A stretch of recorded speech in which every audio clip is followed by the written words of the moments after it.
नमस्कार दोस्तों, मेरा नाम है प्रदीप चौहान। बात समझनी है तो पूरी सुननी होगी। दोस्तों, लगता है जैसे जैसे वक्त गुजर रहा है वैसे वैसे प्रधानमंत्री नरेंद्र मोदी या उनकी सरकार के जो टूल किट्स हुआ करते थे, जो बहुत बढ़िया उनके लिए एक शील्ड का काम करते थे, उनके लिए बहुत अच्छा काम करते थे, वो टूल किट धीरे धीरे निरस्त होते जा रहे हैं, यानी बेकामे होते जा रहे हैं। अब प्रधानमंत्री के बहुत बड़े शील्ड थे, जैसे IT cell, social media cell BJP का। आज की डेट में सोशल मीडिया बुरी तरह से पिट रही है, क्योंकि राहुल गांधी का social media influence Modi ji से कहीं ज़्यादा है। इसमें राहुल गांधी की सोशल मीडिया टीम ने बुरी तरह से पछाड़ दिया है प्रधानमंत्री की सोशल मीडिया टीम को, और आईटी सेल जो भी खुलासे करने की कोशिश करता है, रोज़ नया आफत अपने लिए खड़ी कर देता है। उल्टा पड़ जाता है हर दाव आईटी टीम का, उनके प्रोपेगेंडा सेल का, अमित मालवीय का। तो वो एक टूल, बहुत बड़ा टूल प्रधानमंत्री का फ्लॉप साबित हो रहा है। दूसरा प्रधानमंत्री का बड़ा टूल था गोदी मीडिया। हालांकि गोदी मीडिया पिछले कई सालों से, खास करके पिछले 2 सालों से, अपनी क्रेडिबिलिटी बुरी तरह से खो चुका था। लोग गोदी मीडिया जब से नाम पड़ा है मजाक उड़ाने लगे थे, लेकिन फिर भी 2024 के लोकसभा चुनाव में सबसे बड़ा झटका लगा उन्हें, जब गोदी मीडिया ने कई नैरेटिव बनाने की कोशिश की, 400 पार वाला नैरेटिव बनाने की कोशिश की, लेकिन लोगों ने उसे रिजेक्ट करके राहुल गांधी का संविधान खतरे में है नैरेटिव को एक्सेप्ट किया। उसके बाद बची खुची जो इमेज थी या बचा कुचा असर जो था गोदी मीडिया का, वो खुद गोदी मीडिया ने ऑपरेशन सिंदूर के दौरान ख़त्म कर दिया, जब इस्लामाबाद तक पर भारतीय सेना का कब्जा करा दिया था। उसके बाद तो लोगों ने गोदी मीडिया को एक जोक की तरह लेना शुरू कर दिया। आज की डेट में गोदी मीडिया जो भी कहे, यहाँ तक कि बीजेपी के अंधभक्त भी उसको क्रॉस चेक करते हैं, उनकी किसी बात पे भरोसा नहीं करते। क्योंकि अब मोदी जी भी दरअसल कई बार गोदी मीडिया के लिए बड़ी ऑकवर्ड सिचुएशन पैदा कर देते हैं। एक दिन ट्रंप के गुण गवाते हैं तो अगले दिन फिर शीपिंग के गुण गवाते हैं, फिर दोबारा ट्रंप के गुण गाने पड़ते हैं, उनको समझ नहीं आ रहा। क्रेडिबिलिटी ज़ीरो, गोदी मीडिया की क्रेडिबिलिटी ज़ीरो, देखने वाले ज़ीरो, सोशल मीडिया पर ज़्यादा लोग आज भरोसा कर रहे हैं। तो वो टूल भी ख़त्म, वो किट भी ख़त्म। एक तीसरा जो प्रधानमंत्री का मेजर टूल था, वो था प्रोपेगेंडा फिल्में। प्रोपेगेंडा फिल्मों में देश के ऐसे पहले प्रधानमंत्री थे जिन्होंने प्रोपेगेंडा फिल्मों को प्रमोट भी किया। कई चीज़ों में प्रधानमंत्री ने नई नई मिसालें कायम की है। लेकिन अब ये प्रोपेगेंडा जो फिल्में हैं, इनका भी दुकानदारी बंद हो रही, इनका भी शटर गिर रहा है या ऑलमोस्ट गिर चुका है। लोगों ने साफ संदेश दे दिया है कि ये इस तरह की फिल्में हमें नहीं चाहिए, और विद इन इंडस्ट्री भी अब तो इसको लेके दरअसल लोगों में कहा जाता नाराज़गी है, क्योंकि बॉलीवुड पिछले कई सालों कुछ सालों से, खास करके कुछ 1 डेढ़ 2 साल से या ज़्यादा, तरस रहा है, थिएटर में लोगों के लिए तरस रहा है। यदा कदा कोई फिल्म थिएटर में चलती है, वरना बड़ी बड़ी फिल्में फ्लॉप हो रही है। और उसके लिए हालांकि बॉलीवुड में डरते बहुत हैं लोग, डर के मारे बोलता कोई नहीं है, लेकिन अंदर ही अंदर सब एक आवाज़ में, एक सुर में कहते हैं कि ये जो प्रोपेगेंडा फिल्में बन रही है, जिसकी पूरी एक झड़ी लग गई है, इन प्रोपेगेंडा फिल्मों की वजह से लोगों ने थिएटर में आना बंद कर दिया, क्योंकि अब वो हर फिल्म को उसी नज़र से देखते हैं। बात सही भी है, लेकिन इन प्रोपेगेंडा फिल्मों की दुकानदारी अब बंद लोगों ने कर दी है, एक तरह से आप इसको मान लीजिए। क्योंकि हाल ही में 2 ऐसी प्रोपेगेंडा फिल्में आई जिसमें लग रहा था जिनको देख के कि शायद ये कुछ करेंगी, लोग जो कम से कम अंधभक्त जो हैं या बीजेपी के समर्थक जो हैं, वो तो ज़रूर देखने जाएंगे, और फिर पूरे देश में एक नैरेटिव बनाया जाएगा इनको लेके। लेकिन दोनों ही फिल्में बॉक्स ऑफिस पर पानी तक नहीं मांग पाई। पहली फिल्म थी उदयपुर फाइल्स, जो उदयपुर में जो दर्जी थे, उनको लेके जो बनाई गई थी फिल्म, मैं वो इंसिडेंट्स बोलना नहीं चाहता, नाम बोलना नहीं चाहता। और दूसरी फिल्म जिन्होंने, जो जनक हैं ये प्रोपेगेंडा फिल्मों के, जिनको आप फ्लैग बीरर कह सकते हैं प्रोपेगेंडा फिल्मों में, विवेक अग्निहोत्री, उनकी फिल्म बंगाल फाइल्स। उन्हें लगा कश्मीर फाइल की तरह ये भी करोड़ों कमाएगी, फिर से मैं एक और बंगला बनाऊंगा, लेकिन लोगों ने थिएटर की तरफ मुंह भी नहीं किया। बुरी तरह से फिल्म फ्लॉप हो गई है। मतलब एक हफ्ते से ऊपर हो गया, 10 दिन हो गए, फिल्म के बमुश्किल 10-11 करोड़ की कमाई की है। लोगों ने बिल्कुल रिजेक्ट कर दिया और इस फिल्म को लेके आपको मालूम है पहले कितना प्रोपेगेंडा किया गया था, लेकिन लोगों ने बिल्कुल इस फिल्म की तरफ रुख नहीं किया और अब दोनों ही फिल्मों के डायरेक्टर रो रहे हैं, लोगों से अपील करते नजर आ रहे हैं, लोगों को एक तरह से शिकायत करते भी नजर आ रहे हैं। जो आप कहिए, मतलब लिटरली रो रहे हैं, आप ये कह सकते हैं। अगर आप ही हेल्प नहीं करेंगे तो फिल्में इंडिया में कैसे बनेंगी? कोई भी स्टेट कभी भी किसी फिल्म को बैन कर देगी। जिस तरह से इस फिल्म को देखने की अपील कर रहे हैं, रो रो के तुमसे कह रहे हैं, भीख की तरह एक टिकट तुमसे मांगना पड़ रहा है।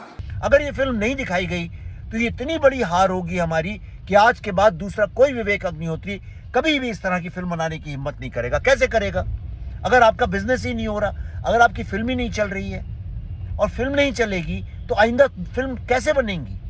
धर्म खतरे में आ गया तो बड़ा नुकसान हो जाएगा, तुम मिट जाओगे, बर्बाद हो जाओगे, तबाह हो जाओगे। तो ठीक है, हिंदू जेनोसाइड का ट्रूथ सामने ना आए, इस डर के मारे इस फिल्म को नहीं रिलीज करने दिया जा रहा है। मरते रहते हैं, हिंदू साला पैदा ही मरने के लिए हुआ है।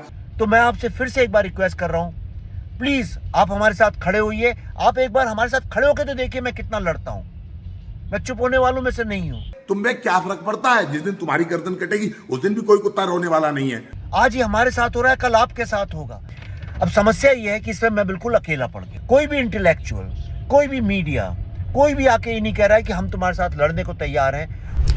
आपने देखा दोनों क्या कर रहे हैं। और मज़े की बात है कि विवेक अग्निहोत्री तो एक मीम मटेरियल बन के रह गए। देखिए कैसे कैसे मीम उनके चल रहे हैं। आउटलुक जो है वो आउटलुक की खबर के साथ क्या तस्वीर उनकी छापी जा रही है। फिर बाकी देखिए, और ये देखिए नितिन है, ये क्या कह रहे हैं, कह रहे Bengal file needs vaccine to survive not becoming the piles files. Photo देखिए रोते हुए। उसके बाद ये देखिए कामरू चौधरी हैं कोई, वो लिख रहे हैं, so mister Vivek Agnihotri you got your lesson, I hope hate does not sell in Bengal, we have left behind our violent past. फिर एक ये तेज इंडिया है, ताज इंडिया, ये कह रहे Vivek Agnihotri propaganda exposed. The Bengal files movie was created to demonize Gandhi and its ideology and target a community that fits perfectly to into RSS and Modi agenda. Mahatma Gandhi को लेकर ये एक हैदराबाद इंटेलेक्चुअल कह रहे हैं, made with 35 crore collected 1.6 crore, India rejects hate and propaganda. अब ये देखिए दोनों डायरेक्टर्स के मीम बना के फोटोज को लेके, when a Galwan betrayal, Pahalgam ditch, Pak licking, China sucking, Taliban opium sorting, BJP hires a me too tainted porn peddler like Vivek Agnihotri for propaganda flicks, the result is predicted colossal flops. ये देखिए दर्शकों के लिए तरस रही Udaipur files, Vivek Agnihotri Bengal file falls flat on box office. ये इस तरह के मीम्स मटेरियल बन के रह गए हैं, खास करके विवेक अग्निहोत्री। और ये आपको याद होगा इस फिल्म से पहले कैसे इस देश के गोदी चैनलों ने, हर चैनल ने विवेक अग्निहोत्री को अपने यहाँ पर बुलाकर खूब लंबे लंबे इंटरव्यूज़ किए और कैसे उनकी इस बंगाल फाइल्स को एक नैरेटिव इसके आसपास गढ़ने की कोशिश की, ऐसे फिल्म को हिट करने में बहुत मदद की। लेकिन मज़े की बात है कि इसी गोदी मीडिया में एक ऐसा इंसान भी टकराया विवेक अग्निहोत्री का कि जिसने ऐसा करारा जवाब दिया कि विवेक अग्निहोत्री की शक्ल देखने लायक थी। जरा देखिए। आप भारतीय हैं कि मुस्लिम हैं? नहीं, आप पहले मुस्लिम हैं कि पहले आप क्या हैं? आप, मैं तो भारतीय हूँ। हाँ, मैं भी भारतीय हूँ। आप भारतीय हैं? डाउट हो गया? आप भारतीय? शर्म नहीं आती है कहते हुए कि मैं भारतीय हूँ कि नहीं हूँ? नहीं, मैं पूछ रहा हूँ। क्यों आप पूछ रहे हैं? नहीं, इसलिए आप हैं कौन? Who are you? कैसे आप पूछ सकते हैं कि मैं भारतीय हूँ कि नहीं? कौन है आप? कितने अथॉरिटी दी आपको? आप बोल कितने अथॉरिटी दी? नहीं, कितने अथॉरिटी दी? कैसे आप ये पूछ सकते हैं जज साहब कि मैं भारतीय हूँ कि नहीं हूँ? नहीं, क्योंकि आप जो है, नहीं, क्यों? आप क्या कह दिया मैंने? आपने गाली दी बैठ कर? नहीं, इन्होंने आपसे पूछा कि आप पहले भारतीय या मुस्लिम? नहीं, यही तो सवाल किया। ये कौन सा सवाल है? नहीं, मैंने आपसे पूछा कि आप पहले हिंदू हैं कि आप भारतीय हैं? पूछ सकते हैं। क्यों मैं पूछूं? मैं पहले भारतीय हूँ, बाद में कुछ और। पहले इंसान भारतीय है, पूरी दुनिया में हम जाएंगे तो भारतीय है ना। तो फिर आप इतना मुसलमान। इस एक इंसिडेंस ने ही इशारा कर दिया था कि विवेक अग्निहोत्री के प्रोपेगेंडा या उन जैसे और प्रोपेगेंडा फैलाने वालों को अब इस देश की जनता एक्सेप्ट नहीं करेगी। लेकिन जितने भी मीम मैंने आपको दिखाए ना, उसमें से एक बड़ा इंपॉर्टेंट मीम था, ये देखिए मैं आपको दिखाता हूँ, ताज इंडिया का। इन्होंने एक लाइन लिखी है इसमें, the Bengal file movie was created to demonize Gandhi and its ideology. ये बात बिल्कुल सही है। पिछले कुछ दिनों से अगर आप नोट करें कि पता लग गया है कि Nehru bashing, Indira Gandhi bashing, Rahul Gandhi bashing, Nehru Gandhi family bashing, Congress bashing से कोई फायदा नहीं हो रहा। ये दाव उल्टा पड़ रहा है। अब एक सोची समझी साजिश के तहत महात्मा गांधी को टारगेट किया जा रहा है। महात्मा गांधी को लेकर एक नैरेटिव गढ़ने की कोशिश की जा रही है और उनके समकक्ष सावरकर और गोडसे को बड़ा दिखाने की कोशिश की जा रही है। एक बड़ी सोची समझी साजिश, आप देखिएगा, ध्यान से देखिएगा, गोदी मीडिया और फिल्मों का और इंटेलेक्चुअल लोगों के जरिए बहुत एक इस तरह से साजिश की जा रही है। इसका एक मैं उदाहरण आपको दिखाता हूँ। ये शख्स देखिए, इस शख्स का नाम है अन्नू कपूर। मेरे हिसाब से ये एवरेज से नीचे का एक्टर है। मुझे कभी ये बहुत अच्छा एक्टर नहीं लगे, खास करके जिस इंस्टीट्यूट से निकले हैं, नेशनल स्कूल ऑफ ड्रामा, और इनके आसपास के जो एक्टर हैं, इनके बैच एक्टर हैं, अगर उनको आप देखो तो उनके सामने ये एक्टर की बदौलत कहीं स्टैंड नहीं करते। ओमपुरी, नसीरुद्दीन शाह, यहाँ तक कि सतीश कौशिक और बहुत सारे एनएसडी के लोग इनसे कहीं बेहतर हैं। लेकिन उसके बावजूद इन्हें गलत फहमी है कि ये बहुत शानदार एक्टर है और एक टीम रखी हुई, रिसर्च टीम, उसके आधार पर एक फिल्मी ज्ञान इन्होंने बटोर रखा है। उस ज्ञान को बांटते फिरते हैं हर जगह और इन्हें कुछ लोगों ने, इन्हीं के चमचों ने एक विकिपीडिया टाइप नाम दे दिया, अनुपीडिया, और ये हवा में है। अच्छी बात है, ज्ञान है आपको, अच्छी बात है, टीम लेके चलते हैं। अब इन्हें पॉलिटिक्स में भी ज़रूर बहुत ज़्यादा ज्ञान हो गया है, उसका भी ज्ञान बांटते हैं।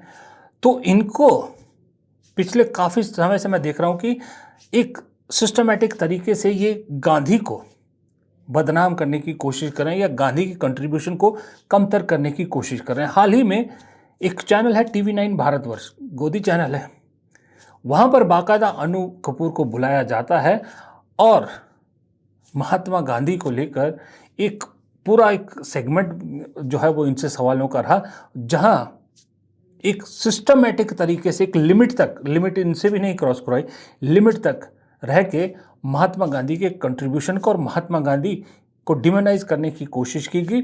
और साथ ही साथ इन भाई साहब ने महात्मा गांधी तो छोड़िए, रविंद्रनाथ टैगोर को भी नहीं छोड़ा। जरा आप सुनिए, देखिए। लोग कहते हैं कि अन्नू कपूर गांधी जी को नहीं मानते और फिर कहते हैं कि आप नेशनलिस्ट हैं। अरे कमाल कर रहे हैं आप। गांधी का नेशनलिज्म से क्या लेना देना? सबसे बड़ा nationalist No, he was a politician.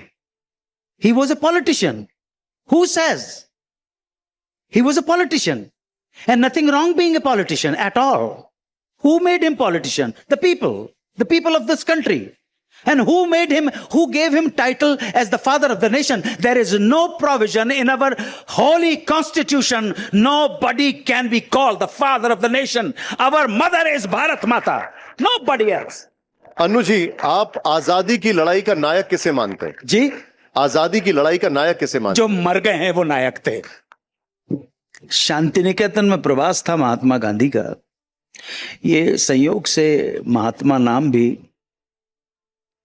Rabindranath Tagore ने उनको दिया था, तो उन्होंने बदले में गुरुदेव की उपाधि दे दी। आपस में ही सारा पद्मश्री का खेल सारा होता रहा।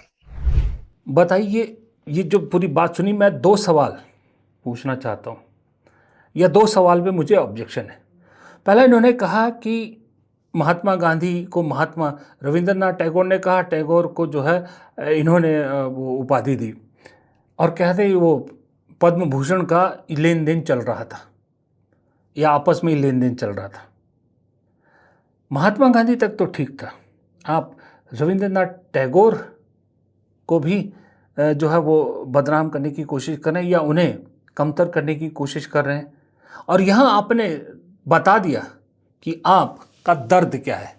आपका दर्द ये है कि जब आप कहते हो ना कि जी वो अपना पद्म भूषण का आदान प्रदान चल रहा था, तो वहाँ दर्द छलका अवार्ड ना मिलने का। और वो दर्द क्या? पद्म भूषण, पद्म विभूषण, पद्म अवार्ड ना मिलने का दर्द। छलक गया और वो टीस पता लग गई कि कहाँ पर किस वजह से टीस है।